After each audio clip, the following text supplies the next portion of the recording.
Hello and welcome once again.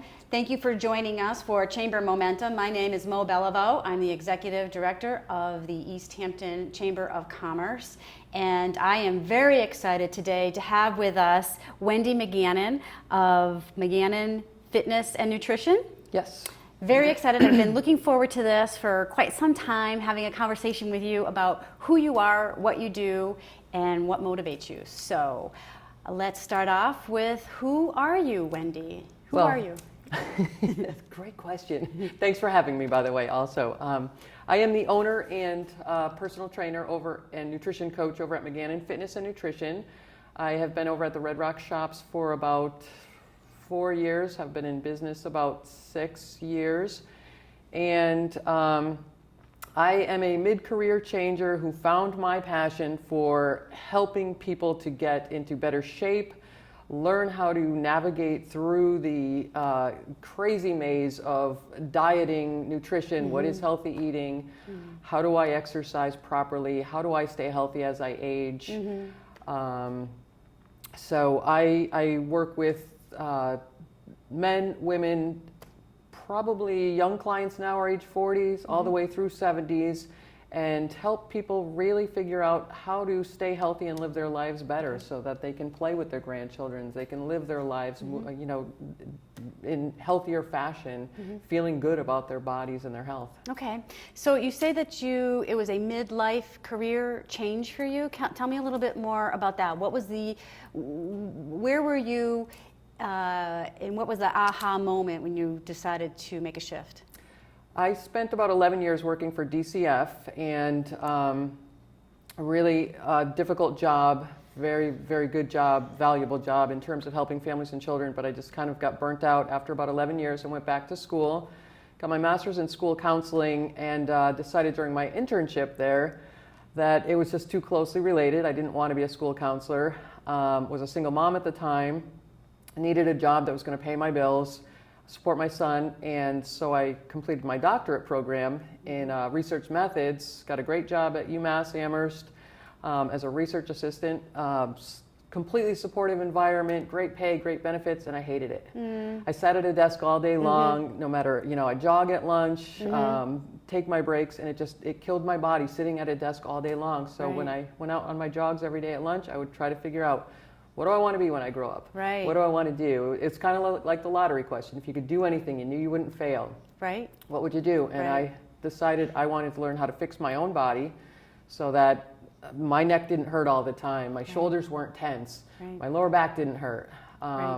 Because I did the chiropractic, I did the massage, I did the acupuncture, the physical therapy, and my body still hurt all the time. So I decided to become a personal trainer while I was still there.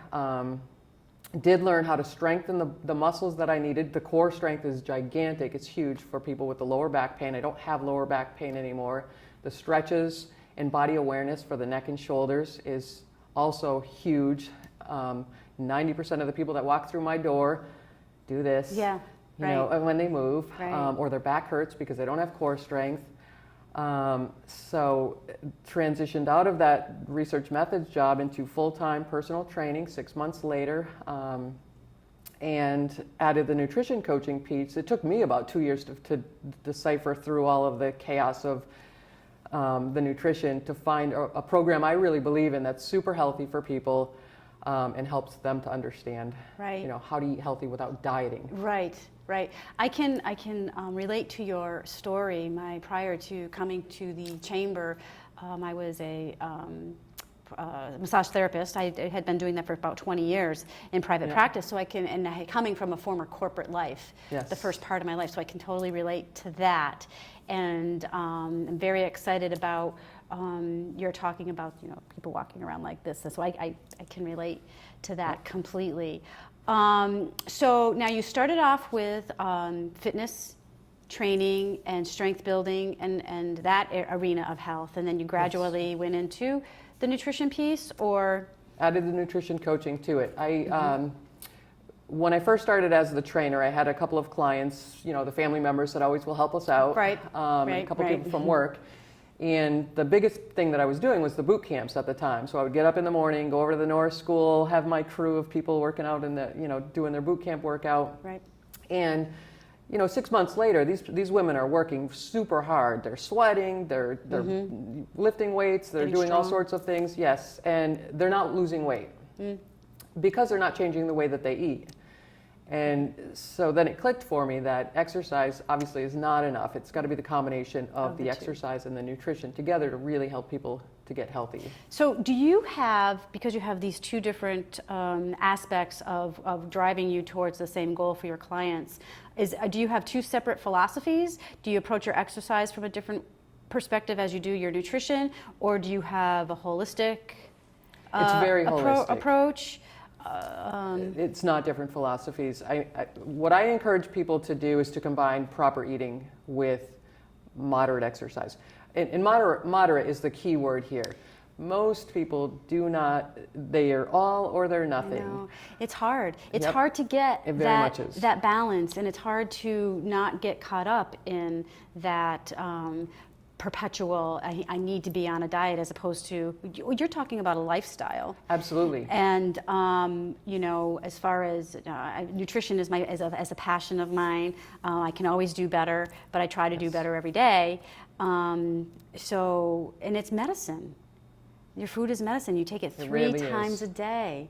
Or So how do you feel 5, about that? as I would propose. Okay, so then tell me about that. I think food is not only medicine, it's fuel. And I was just having a conversation with a woman this morning who said, just came back from vacation and I totally screwed up. I did great the first 2 days and then I messed up the rest. And I had her define, what does that mean? Right. And what that meant to her is that she had 2 ice cream cones and she probably had 2 cookies a day for 6 days.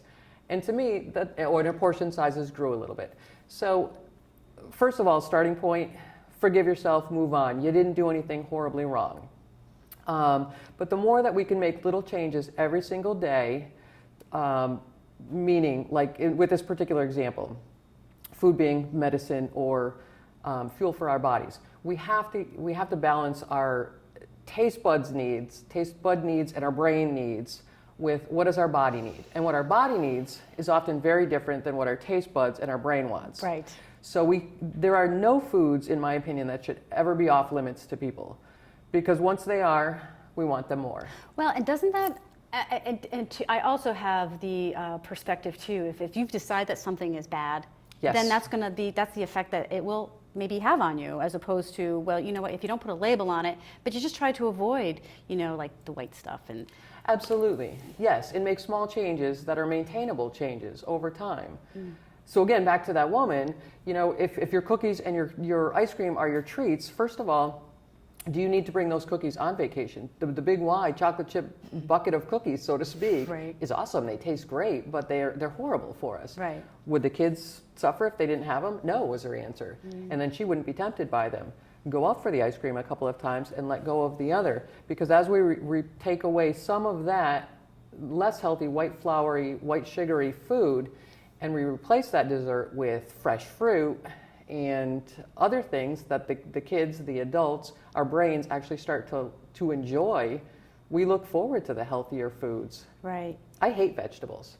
I mean, but I've taught myself, because my body loves the way I feel afterwards, Right. I've taught myself to eat and learn to enjoy vegetables I didn't even know existed 5 years ago. Right. It's interesting how you can perhaps avoid, say, for instance, white sugar. If you avoid that for a certain amount of days, and it's not even really all that long, it almost seems like maybe 3 or 4 days for me, and then all of a sudden I find that I'm not drawn to it as much. And I can either choose to take it or not to take it. It's a little bit easier for me to say, That's great. you know what, I don't know if I want that right now. I'd rather have something maybe a little bit more savory as opposed to sugary. Yeah, that is great. And our body does get accustomed to whatever we're putting into it on a regular basis.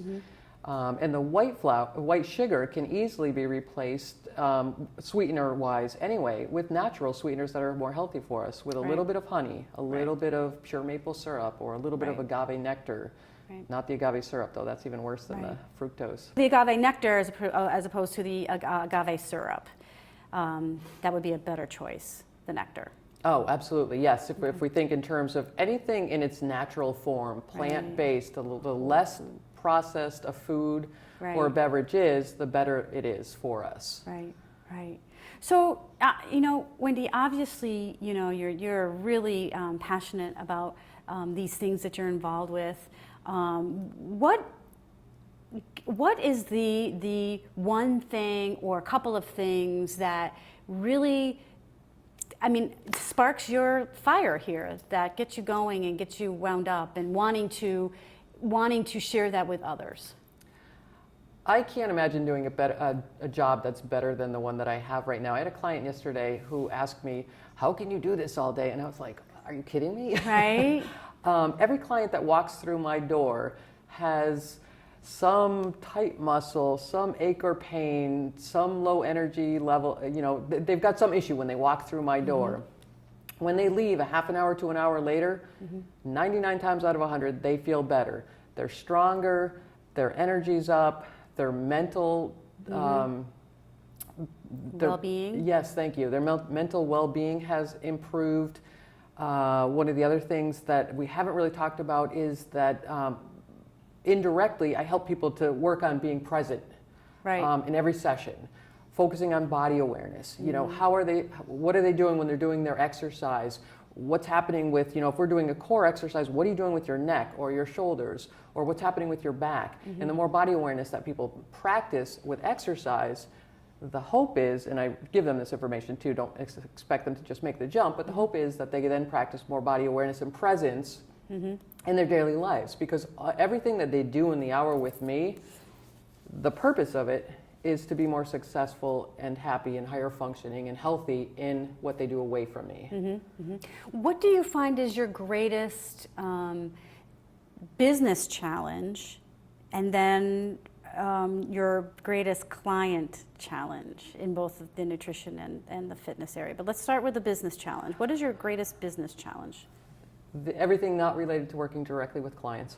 Right. So the marketing, the computer work, the minutia detail. So knowing that, I've actually been working to delegate a little bit more. Hired an awesome office person that helps me out. That's terrific. With that, I have another trainer and another a Zumba instructor who help me out with a few other things. And I have a marketing person. Perfect. Who I then have her, we meet every so often, and I say, this isn't going to happen unless you do it, just please do it for me. Right. And she's great. And I think that's really wise. I think that's a lot of, a big challenge for many micro entrepreneurs, is because they just love the thing that they're doing so much that's all that other stuff is just a pain. Yeah, it has to get done. But it has to be done, and you need to, marketing in particular, you need to have that presence. Right. In front, and the chamber can help you out with that. Thank you. The chamber can help you out and help you to network and that sort of thing.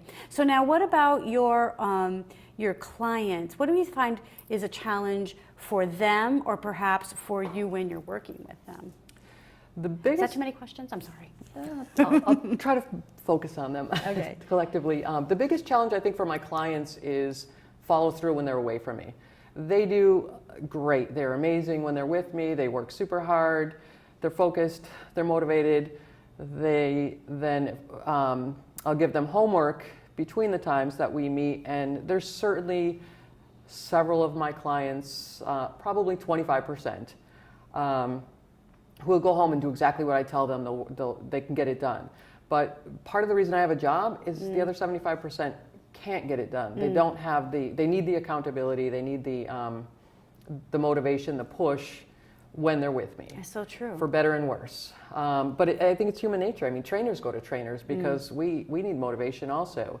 The biggest frustration is more on the nutrition side, the people that are really looking to take the weight off, really want to do the work, but it's super hard to make those changes. So what I try to do with them is, if there's this many changes that they need to make, I try to have them focus on this many at a time, and I think they struggle with that because they're like, well, I can't just do this many because I want to be in my bikini by 8 weeks from now, and I have 50 pounds to lose. I'm like, well, let's work on setting realistic goals, and maintainable goals, because I don't want people to diet.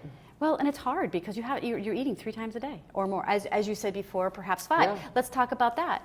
So now, why Are you thinking more smaller meals? Are you Absolutely. an advocate for the recent thought, and there's some scientific study, I think, going on around calorie restriction and that sort of stuff? What do you think about that? I'm not a big supporter of the calorie restriction. I am a big supporter of moderation and the smaller meals. The basic philosophy behind what I teach people with the nutrition is to eat smaller meals every 2 to 4 hours. Don't focus on the calories per se, but focus on what you're putting into your mouth during those, 4 to 5 meals. So every time you're eating, think about some lean protein. We've got fats, we've got carbohydrates, and we've got protein. Most people don't have any trouble getting enough fats and carbohydrates into their bodies. But protein, we don't store it. We need to replenish it every day. Good protein too, not like Atkins, eat whatever you want kind of protein. It's lean protein. Getting that every time you eat. Getting vegetables in every time you eat, or fruit. Weight Watchers. I don't know if they're still doing it, but one of their point things was that they would say no points for fruits and vegetables. They're free for all. You can have as many as you want, unless they were certain things like the potato or whatever, which was great because fruit especially, people say, oh, I can't have that because there's too much sugar in that, or there's too many calories in that. So letting go of the calories and just eating your meals every time, protein, vegetables and fruit, and a higher ratio of vegetables to fruit because they do have fewer calories, they do have less sugar in them. Eating less of the carbohydrates, especially the processed kinds. And people don't understand either. I was at the hospital with my mom yesterday, and the nurses were arguing about the salad one was eating because other one's like, that's just carbohydrates anyways. Well, sure, it's carbohydrates, but it's very small amount of carbohydrates in a leafy green vegetable. Compared to a bagel. And it is fantastic carbohydrates. That's the kind of carbs we want. We want carbs from fruits and vegetables, not from the pizza, the bagels, the processed potato chips and all the rest of that stuff. Those are treats if you want them, earn them. Exercise first, increase your metabolism, and then have a smaller portion, and preferably the less processed kind is going to be better for you. And there's 5 habits, those are 4 of which of them, the 5th one does not make sense to most people, which is to eat more healthy fats. We all get so many saturated fats into our diet, but the unsaturated fats actually burn body fat, help us to increase our metabolism, and people are like, well, there's too many calories in those. Right. It's the oils, the nuts, the avocado, the salmon. And there's a certain amount of fat that our body requires Absolutely. for physiological functions. Yes, so very much so. We get really terrified. Brain functioning. Yeah, right. Yeah. All right, so Wendy, so what is it about you and your business that do you feel sets you apart from others who might be doing the same type of work? Well, what I've found in the years that I've been doing it, I think, is the clientele that comes to me are probably 75% women. They are mostly women going through menopause or already through menopause. They want to learn how to have exercises that are safe for them. They want to learn how to eat moderately. But honestly, 50% or more of my women love their wine. They're not giving it up, and wine's great for us. I want to teach them how to just have a little bit more moderation with it. And they're there for the relationship, quite honestly. I've gone to so many fitness conferences where they push the, large numbers, the CrossFit kind of training style. Get the lots of people in there, have a relationship with them, but just push all this stuff. And I don't want that. My clients don't want that. They want the one-on-one or the two-on-one attention where they know, I know them, I know what their body issues are, I know what their mental issues are. It's not therapy, but they talk. And some women that come in, some of the men even too, they don't have anybody else that listens to them. Right. So they're working hard exercise-wise, but they also get to vent a little bit, they get to ask me questions, they get to have a relationship with somebody that 1 hour twice a week is only about them. And they otherwise are the caretakers, they're the givers, they're the doing for everybody else. This is their time that they get twice a week. Nothing is just all about them. It almost seems to me like you're helping them build a relationship with exercise. So it's not... And food. And food, right. So it's not just this thing that they're doing. It's a lifestyle embracing that they're taking on and giving them to themselves. I always thought it was very interesting how when we're out and about in the world and we say, oh, well, I deserve to have a treat, and that treat is a big thing of some processed something or another, and I was always kind of backwards in my head, like that's a treat for my body, that's a treat for me. That, Right. You know, A treat for the taste buds, but otherwise, no. It's no, it so makes us, quick. It is, and It's then it so makes quick. us feel like crap. so Can I say one more thing Yes, about you your may. other question? The other thing that I really love about my work and what's really cool is those women and men that come to me and change themselves, they then take that, whether it be the food, the nutrition, or just their mental health, they take that back to their families, to their friends, to their workplace, and they help those people to start thinking about things too. I have this one woman, she's amazing. She lost 80 pounds. She started doing the mud runs. Ah. She gets people at her work Yeah. to participate in teams. right. And Well, people want to be a part of that they energy. do. Yeah. They want to be a part of that. We're doing something, and this Yeah. means something, and it's really good for me and for us. And that energy just kind of cascades out. It does. And it's really awesome. If there was one thing that you would want us to know about you that we may not know about you, what would that be? I think I recall this question from somewhere else, and I don't know that I had a good answer then either. Yeah, that's okay. One thing. I don't really know. I don't have a good Okay. answer for that. How about where can we find you? Online and in the physical world. You can find me online at McGannonFitness.com, and I am in the Red Rock Shops in Southampton, right across from Big Y. Awesome. Not to be confused with Soul Fitness, that's on the end. Okay. I'm between Ted and the Ivy. Okay, very good. Well, thank you, Wendy, for being with me today. Thank you so I much for really having me, enjoyed Mo. having you here. Thank you, everyone, for joining us. And once again, if you have any questions about the East Hampton Chamber of Commerce and are thinking of becoming a member, please give us a call. Denise and I would love to speak with you. And until next time, ciao for now.